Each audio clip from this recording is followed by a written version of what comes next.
Shalom, giving all praises, honor, and glory unto Yahweh, Bahashem, Yahushai, Bahashem, Achakodash, double honors unto the elders and apostles, the great millstone that rule well. Shalom to the 144,000 elect men of the nation of Israel and the rest of the elect destined to be saved.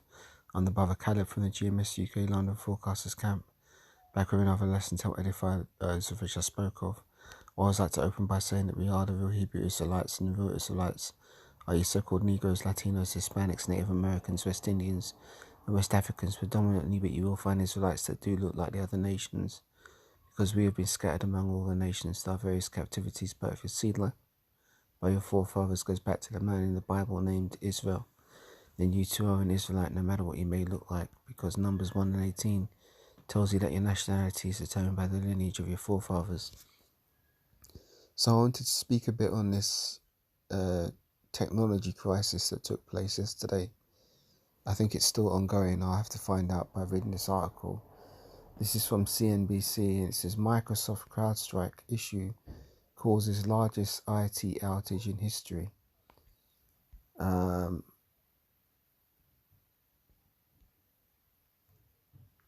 says businesses worldwide grappled with an ongoing major IT outage on Friday as financial services and doctors' offices were disrupted while some TV broadcasters went offline.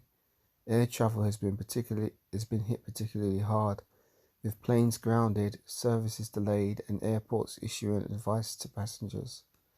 The outage came as a cybersecurity giant, CrowdStrike, experienced a major disruption early on Friday following an issue with the recent tech update.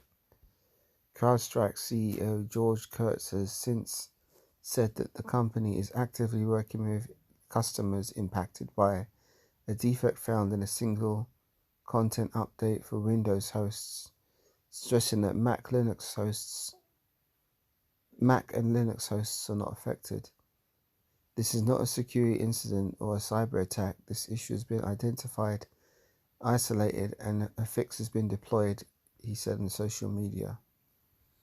One expert suggested it may be the largest IT outage in history. Separately, Microsoft Cloud services were restored after an outage, as the company said on Friday. Even as many users continue to report issues. Shares of CrowdStrike closed down 11%.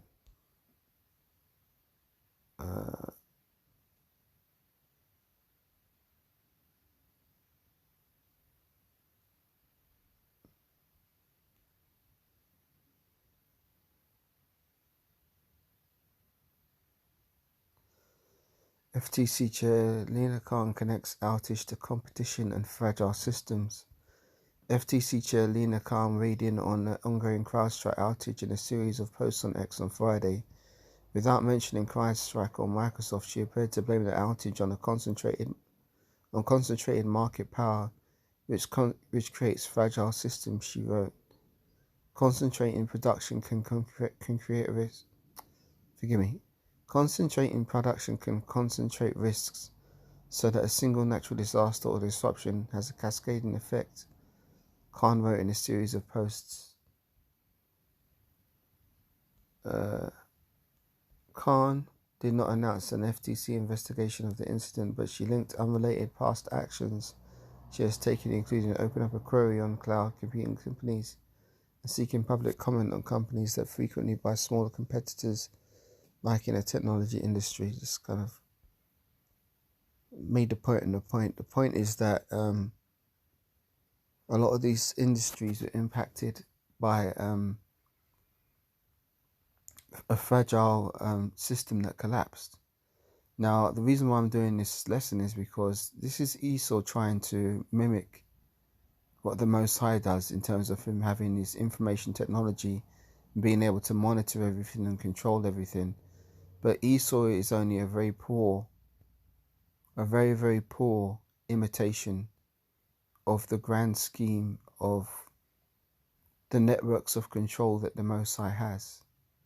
You see, when you're dealing with Yahweh Hashem Yahushua, you're dealing with a power that can identify exactly how many hairs are on a person's head at any given moment. And that could be however many hairs on the top of your head, however many hairs in the bed, and the number is always exact and correct. Or, for example, how many grains of sand there are on the beach at any given time. That's the level of knowledge and power that Yahweh Hashem Yahweh Shai has. Esau can't come close to replicating that level of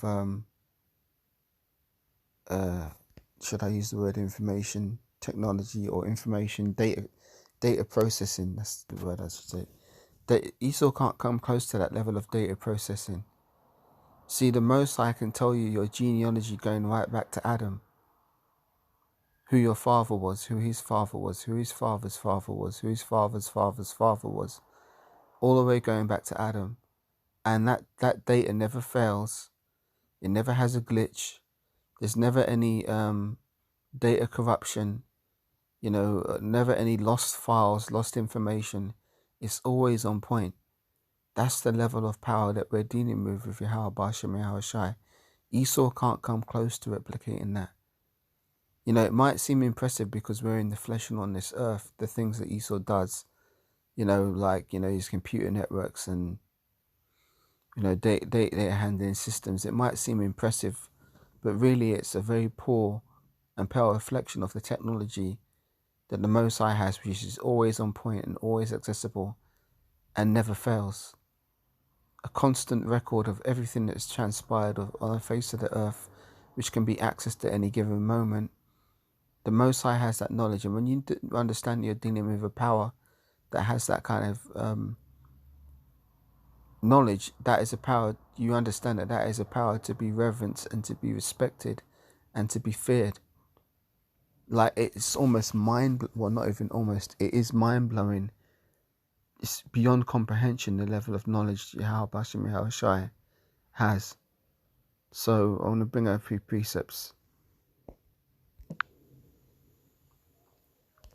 This is the one I just mentioned. This is Luke 12 and verse 7. But even the very hairs of your head are all numbered.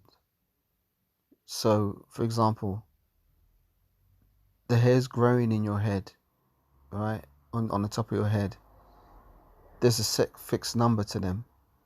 And if a hair falls out, but it's still lodged in your hair, but it's not connected to your head, the number that the Most High has for the hairs even reflects that.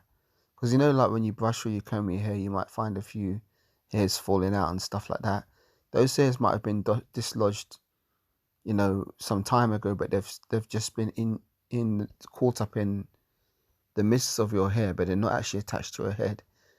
Yahweh Bashem Yahweh Shai knows exactly how many hairs are attached to your head at any given moment, and not including those that might just be hairs that have dislodged from your head but are still stuck in your hair. That's a fixed number, and always Yahweh Bashem Yahweh Shai knows that figure. Think about that level of power, and that is honestly, it'll give you a headache trying to comprehend that power. Likewise, as I said, always knowing the exact number of grains of sand on a beach. Crazy power, man. Esau can't do that. That's why Esau's systems are fragile, and it shows that it doesn't take much to collapse Esau's systems, because he hasn't got the power like that. Although he's trying to masquerade and present himself as if he is the Most High. What's that scripture? I'll sit in the forgive me, the precept's gone out of my head. But Esau attempts to sit in the position of the Most High, showing the world that he is the Most High. He's not, man. He's just a man. He's just a man, and his power is finite and limited, and piss poor at that. There's another precept I wanted to get in Matthew 1. This is the genealogy of Yahweh Shai, going right back to Adam. This is the book of the generation of Yahweh Shai HaMashiach, the son of David, the son of Abraham. Actually, it goes back to Abraham. It doesn't go back to Adam. It goes back to Abraham. And it tells you that Abraham begat Isaac, and Isaac begat Jacob, right? Now, going down, it tells you all these fathers, because it's tracing the lineage. if you jump down to verse 6, it says, and Jesse begat David the king, and David the king begat Solomon of her that had been the wife of Urias. Look at the level of information there. So it tells you that, let me read up a bit, verse 5. And Salmon begat Boaz, and Boaz of Rahab, even that. Just telling you exactly who was born of who and who it was conceived, who they were conceived with. And Salmon begat Boaz of Rahab, and Boaz begat Obed of Ruth, and Obed begat Jesse, and Jesse begat David the king, and David the king begat Solomon of her that had been the wife of Urias. So this is specific information of who your father's fathers were, and who your father married to bring forth the seed. There's no escaping the wisdom of Yahweh B'Shem Yahweh Shai. There's no escape. There's no like, oh yeah, well, you know, that weren't me, or that weren't my father's father. No, man, it's very, very specific, and the information is always correct and always on point. And that again shows you that this is a power that needs to be feared. I mean, imagine trying to have a conversation with a power that has this kind of knowledge on you. I mean, what are you going to say? What could you say? All you can do is stand there and look at your fucking shoes, man, because everything that you've ever done, every thought you've ever, even every single thought you've ever had was never your own. It was put into your mind by Yahweh B'Shem Yahweh Shai. So what possibly could you say in conversation with a power like that they don't know, or they don't have any inkling of? It's terrifying to think of that level of power. But Esau ain't got the power like that. That's why his system collapsed in such a... showed how fragile... That ITT outage showed how fragile Esau's systems are, man. So if a man like this can be brought down by a simple error in his system, how much more when Yahweh Shai comes back with the whole armies of heaven and the chariots and everything else? How is Esau gonna even dare stand in that day against that level of power? He's not. So this should give us hope that, you know, we're seeing the chinks in this man's armor. You know, because, you know, as a child, you're born into this world. You think that this world is all there is, and Esau's got it unlocked. But as you get older and you come into the knowledge of the truth, you realize that there's a higher power, and the higher power we serve is Yahweh B'Shem Yahweh Shai, and he's the one that ultimately reigns. He's the one that ultimately reigns in the kingdom of men. Esau is but a man. Even the scripture says, "This the man that did shake kingdoms." You know, make the world a wilderness. You know, Esau's just a frail man with limited power, and that power has only been given to him for a portion of time by Yahweh B'Shem Yahweh Shai. But that portion of time is almost at an end. So yeah, man, I just wanted to speak on that because I thought it was all very interesting, you know, drawing parallels between Esau's data handling and data processing systems, and thinking about the way the Most High deals with things. The Most High system is always on point, never fails, and is always accessible, and there's no escaping it.